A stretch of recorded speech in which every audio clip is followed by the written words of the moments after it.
Welcome to the Clyde FC podcast, and we are looking forward today to our fourth and final match in this season's Premier Sports Cup.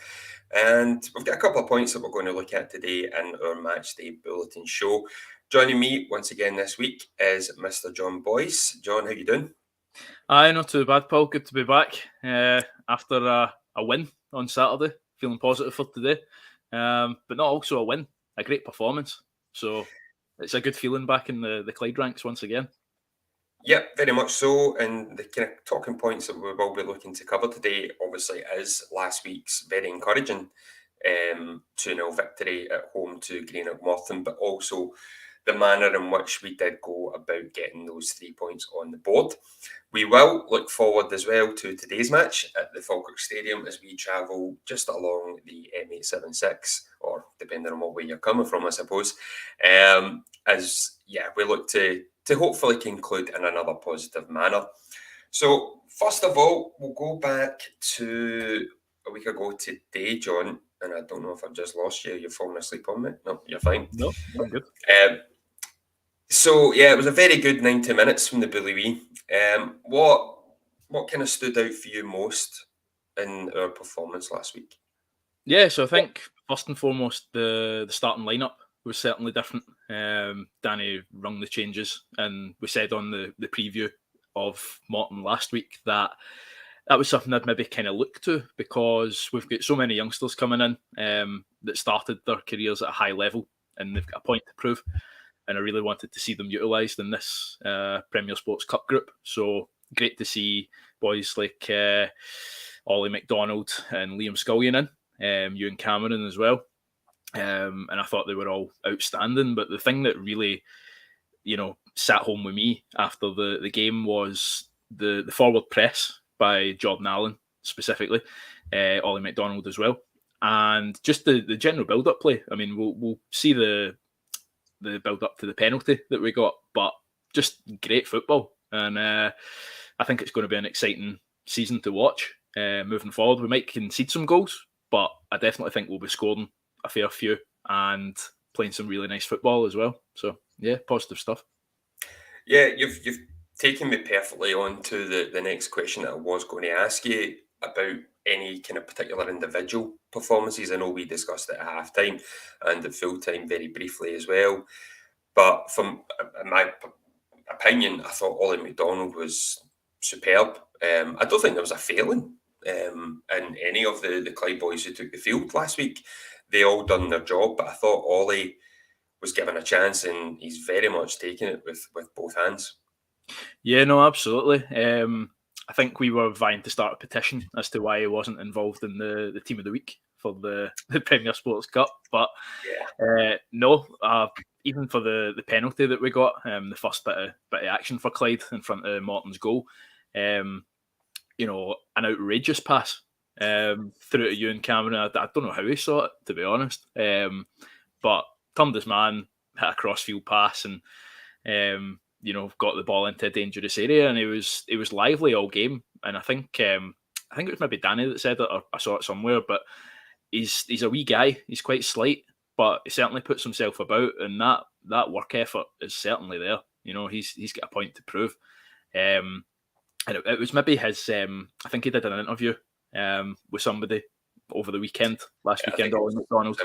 The papers, I think, online. Yeah.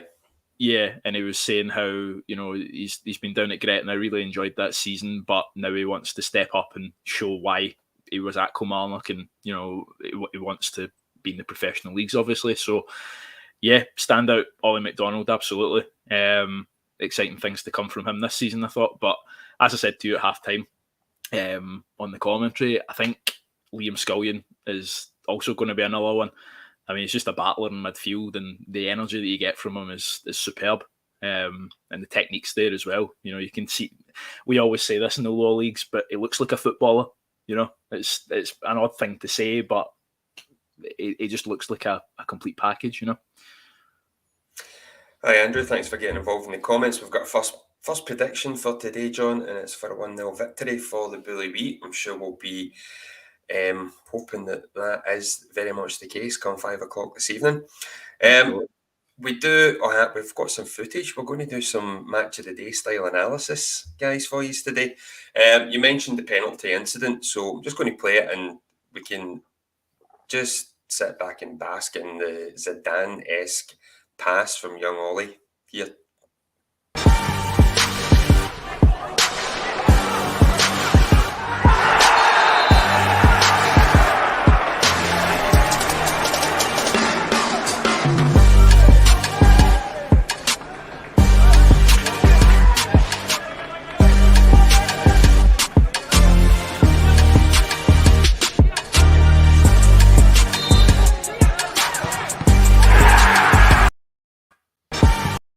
I can see the rendering worked very well there from the calculator that recorded it.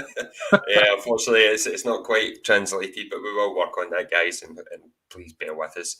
We will get some high res footage for you as soon as possible. Hi, Stuart, in the comments. How you doing? Thanks for joining us. Please, as well, let us know what would you do as far as if you were in charge of today. Would you keep it the same 11? Would you change it? Who would you like to see given a start? Or, yeah, let us know your thoughts, guys. So, yeah, that pass through, I'm hoping we were able to see it. It was a wonderful, wonderful ball from Ollie. A great run from Ewan Cameron as well. I thought he put in a tremendous shift. It maybe just went under the radar compared to maybe some of the other performances, but I thought his effort, his hassling in the middle of the park as well, just it helped us in the exact kind of game plan that Danny was putting the boys out there to execute. Yeah, no, definitely. I think Martin hits the nail on the head there as well. The pass to the keeper wasn't a bad one either from the penalty. Afternoon, Martin. But yeah, great movement. I think that's what we've seen as well, even with the Bonnyrigg game.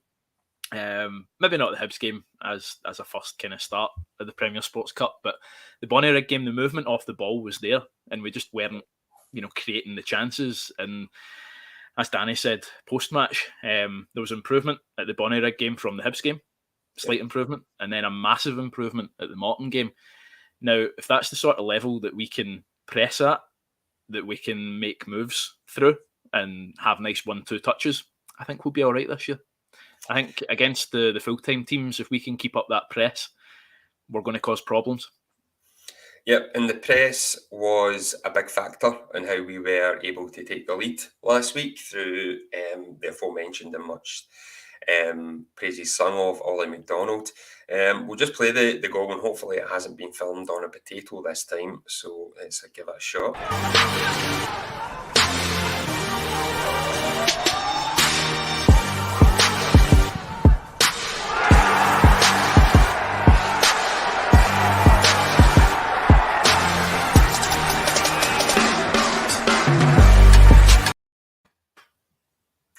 It was much the same, but you've probably seen the goal anyway, guys. It was a very good finish. I think not only did he catch the Morton keeper out, I think he caught out everyone in the stand, because I don't think anyone was expecting him to hit a shot from that angle. No, it definitely looked like he was going to shift onto his right. I think he was giving the Morton defenders a torrid time at the whole game, to be honest. But yeah, absolutely cracking finish. And as I've been saying, he's played at a good level at youth, and you can see that in that finishing, because that stays with you. Obviously, you can work on your work rate, you can work on your,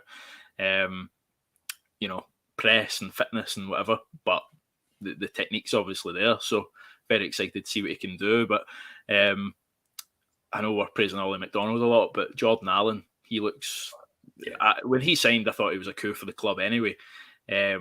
He's obviously had a good pedigree going down to Wolves and been there for 4 years, but his work rate, energy, he was disappointed, obviously missing the penalty, but that's what you want in your players. You don't want their heads to go down. He just got straight back up, and 10 minutes later, we step over, sent the Morton boy to the shops, and played in Ollie McDonald for the goal. Yep. So yeah, that looks to be a cracking strike partnership. And then we also have Connor Duffy and Ross Cunningham. We're a wee bit spoiled going forward, Paul. Yeah, so I mean, that's the thing. You look at the bench that we had last week, and it was hardly outrageous. and talent. So yeah, we're absolutely. I mean, I'm delighted after last weekend. I really am. Andrew's very much of a similar opinion. He's wanting the same 11 if it was him. Would you be inclined to go that way as well, John? Well, the way the cups kind of, or the groups rather, setting up, I think Falkirk, they're in our league. It'll be a good test for us, but I wouldn't mind a couple of changes just to give some more boys a run out. I thought Henji at left back was really good on Saturday as well. Absolutely solid. I'm not sure if Rodden was going to be the first choice, but it's good to see that there's some competition there as well. Excuse me. So yeah, maybe bring in a couple of changes, but at this stage we're not going to get through in the cup stage with the mathematics of it. So we might as well just try and get some game time in and try some new things before going down to Dumfries. But yeah, on your point, I wouldn't change it too much, but maybe just throw one or two in, just to see how they fare. Yeah, so just kind of quickly finish up on last week's match, but Martin's making a good point here. We do have a younger squad this season, and we should be able to hopefully keep that press going all season. And obviously it refers back to Alan Kiernan's tenure. That was very much a kind of big philosophy, even going back 18 years now, give or take, I think, since Alan Kiernan was in charge of the club. 18 years. Oh my God. Yeah, say no more, John. So yeah, well, you mentioned earlier about the build-up play to their second penalty of the afternoon. It was delightful, and it was very much a kind of theme, this type of play that we were looking to do, looking to break those lines. I think it was Kieran in last week's show mentioned about wanting to drive forward with the ball more. We were getting into decent enough areas, but some of the players maybe weren't taking that chance, trying to find the through ball, etc., or take the ownership, drive at an opponent themselves. The penalty decision, which we will play, apologies in advance if the quality is not too good, but hopefully you will get the gist of it if you haven't seen it so far.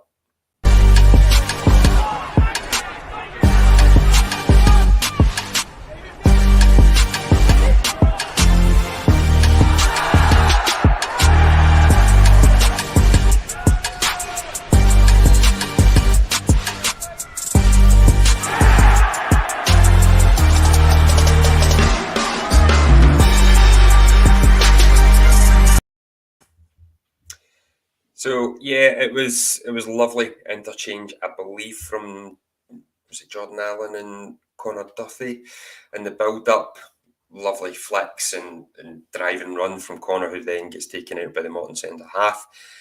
And the penalty, there was no mistake made this time. No keeper is saving that one, John. No, absolutely not. Cracking build-up play once again. Duffy's certainly skillful. Has a trick in his locker, obviously. Great build-up play. But I really like the way that Ray Grant is breaking up the play as well in the last few games. He's certainly looking like the player that left us, and maybe a wee bit better. Looking at him in the first couple of games. So yeah, obviously from him breaking up the play, nice one-touch passing, and then the Morton defender just comes back for the shots after Jordan Allen sent him in the first half and clatters into Duffy. So yeah, brilliant build-up play, and Ross Cunningham just smashed it into the net, no mistake, as you say. And that's Ross get a couple of goals now. And he was on the podcast a few weeks ago saying that he wants to hit the ground running and get his goals. So that'll do his confidence no harm whatsoever. Yep, 2 and 3 so far. Not too bad. John Higgins has gotten in touch with us, and I do believe birthday wishes are coming your way today, John. Happy birthday, sir. And he's saying that he agrees it should be the same starting 11 if all fit. I do believe it is a similar squad this week to last week, just based on the match preview. A win over a league rival is a great positive going into the league. So yes, we can't qualify, but victory is great for everybody's morale. And very much, I think everyone leaving the ground last week was feeling pretty positive about things. So can't agree more with John. Now, just very, very quickly, John, as I sat and I watched back Ross Cunningham's penalty, it took me back, and it reminded me of something I'd seen before, and I finally found it, and here it is.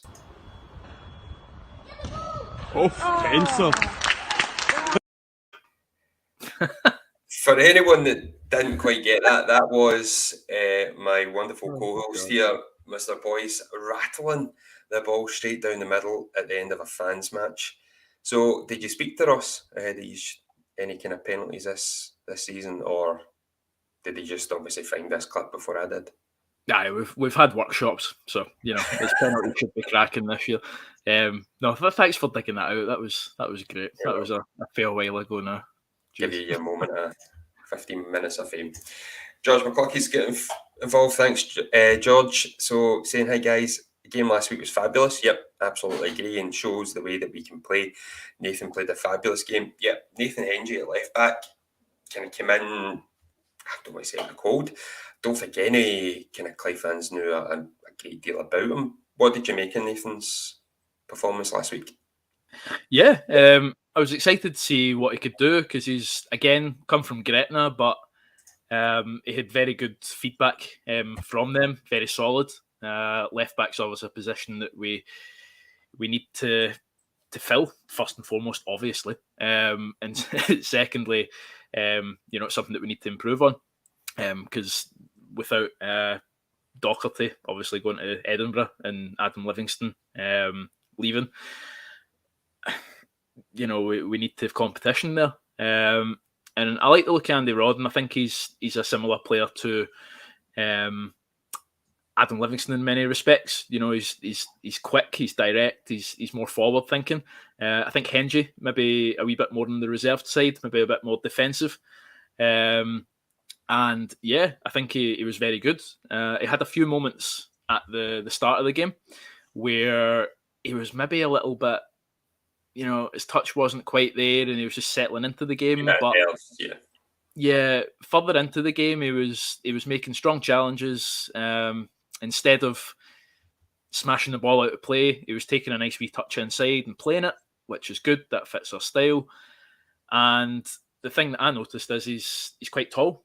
So that's always good in the left back because I think we've struggled in recent seasons with maybe the physicality at the back, height-wise, and going up to win headers.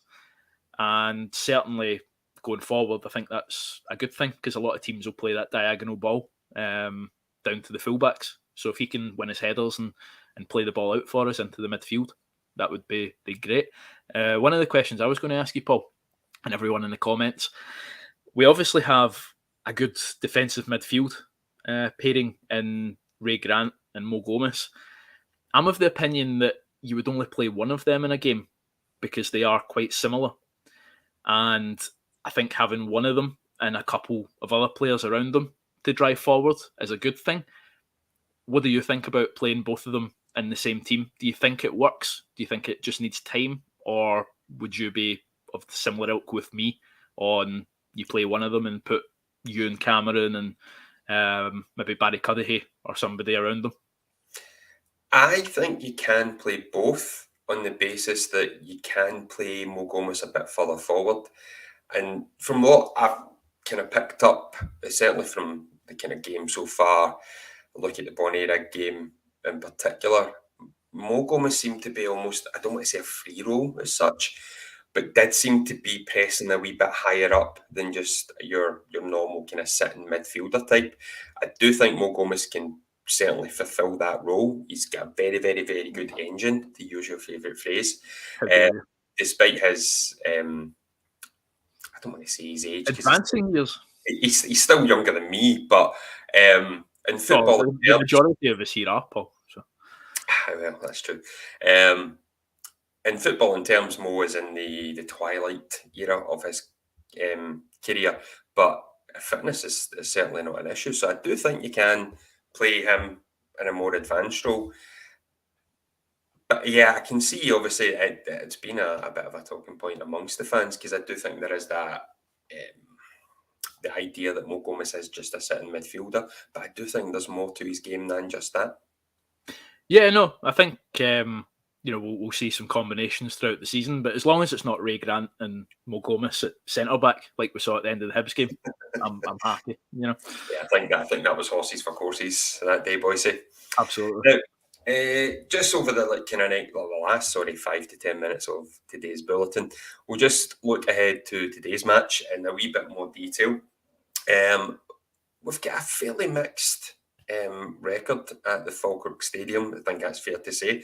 We've had some pretty standout victories, but we've also, especially last season, we didn't always cover ourselves in glory. I think it was a 3-0 victory last year. And it was as one-sided as a 3-0 victory can be. However, the last time out at the Falkirk Stadium, we did come home with a victory, and these are the goals that got the job done for us.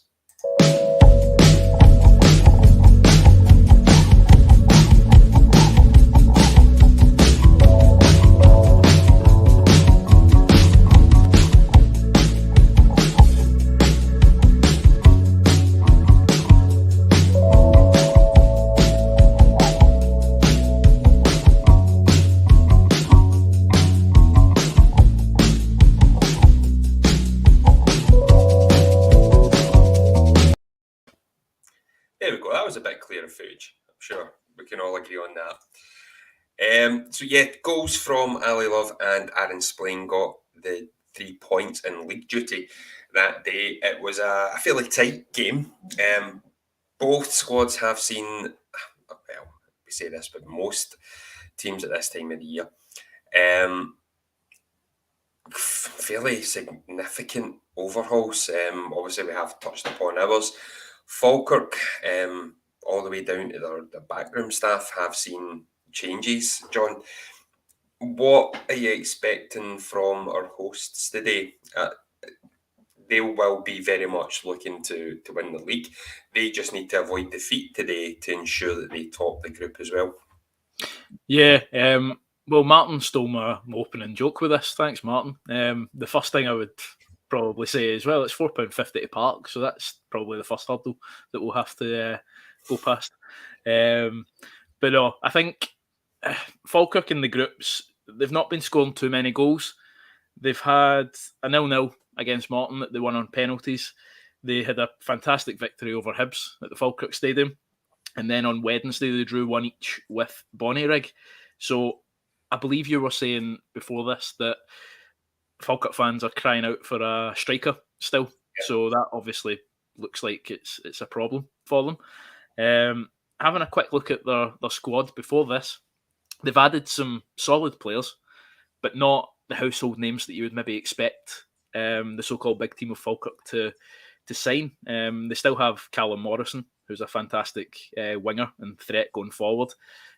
Players like Seb Ross, Hetherington, Paul Watson at the back, and Aidan Nesbitt. So they can certainly cause us problems. However, it's maybe not as strong a Falkirk team as maybe a couple of years ago. They do have a better, John McGlynn has done it in League One. He's won promotions. He's a very good manager, obviously taking the step down from Wraith as well. So yeah, I think they're obviously a very good team. They'll be up there in the league this year. The way we hurt them and the way we've got to do to all teams this year is just stick to playing our game, because over the last few years, we've become quite bad at playing into other teams' playing styles. Like copycatting them, like playing Peterhead, and we abandon our nice football and just lump it forward. And that's not the way we play. The best way for us to play is how we played against Morton. So the key for me, as was the kind of point for the last few seasons, is keeping the same style that we do well against the full-time teams. Playing the ball on the deck, nice build-up play, pressing against your Peterheads and your Edinburgh Cities. And against Falkirk today, I'd just like to see us play that style that we had against Morton. And I think we'll get something from today, whether it be a draw or a win. Maybe we've not had a penalty shootout yet, so maybe we win. Maybe we win the penalty shootout. We've had some practice last week with mixed returns. So as far as we are concerned today, it will be unfortunately not about qualification. However, we can still technically finish. Well, we can finish second. However, unless we beat Falkirk by 8 clear goals, we can overtake Hibs, who are currently on 6 points in second. So we can still finish anywhere between third and fifth. Today, obviously, there's some prize money differences. I'm not quite sure what the actual maths is, but yeah, we'd be hoping that come 5 o'clock today that we sit in third. Looks a wee bit better than finishing fifth, obviously, but gives us that wee bit of momentum ahead of next week and our opening game against Queen of the South. Yeah, definitely. You speak about prize money as well. I think the fact that Falkirk still have a chance to qualify from the group is good for us because it's the gate money split as well. So we'll get a decent amount if they bring their usual support, 4,000 or whatever. But yeah, really looking forward to the league opener against Queen of the South. It should be a good one. Yep, and we will be back on Friday night with an hour-long, I don't want to say special because that's technically what we should be doing anyway, with our hour-long show this Friday, looking back on today's action and with the big build-up to the league opener.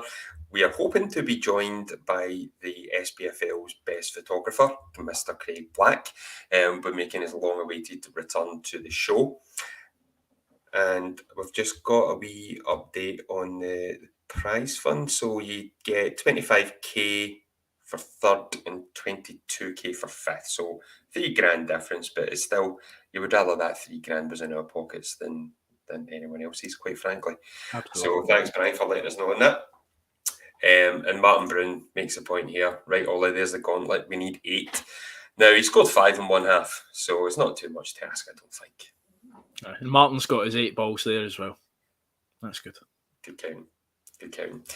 Okay, so that's us for today, guys, on our match day bulletin. Thank you, everyone, for getting involved. As I said, we'll be back on Friday for our big league opener. And who knows, we'll maybe try and rope in a wee special guest if we can too. John, enjoy your day. Hopefully you enjoy the game. And same to every Clyde fan travelling along today. Make sure, obviously, we get behind the boys, as well do. And yeah, let's see if we can finish this group campaign with a positive victory. So until Friday, until next time, come on the Bully Wee. Come on the Clyde.